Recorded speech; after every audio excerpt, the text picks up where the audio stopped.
ছোট আহমেদ, মাত্র 2 বছর বয়স। সূর্যের আলো জানালা দিয়ে আসতেই সে হেসে উঠে।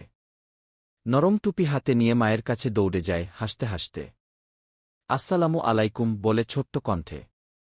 সে হেঁটে যায় নামাজের জায়নামাজের দিকে, যেখানে বাবা ফজরের নামাজ পড়ছেন। মন দিয়ে দেখে। তারপর ছোট ছোট হাতে তাকবীর করে কপাল ছুঁইয়ে দেয় মাটিতে। আল্লাহু আকবার। নাস্তার সময় আহমেদ বলে বিসমিল্লাহ, তারপর ছোট ছোট হাতে কলা খেতে শুরু করে। শেষ করে বলে আলহামদুলিল্লাহ। মা খুশি হয়ে বলে, আমার ভালো ছেলে। মাত্র 2 বছরেই আহমেদ শিখছে কৃতজ্ঞতা আর ঈমান। পরে সে মা বাবার সঙ্গে মসজিদে যায়।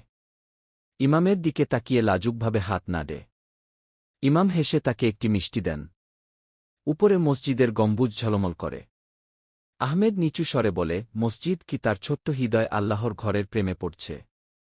সন্ধ্যায় মা কুরআনের গল্প শোনান, ইউনুস নবী ও তিমির কাহিনী। ঘুমে চোখ জড়িয়ে আসে। সুবহানাল্লাহ বলে সে চুপচাপ ঘুমিয়ে পড়ে।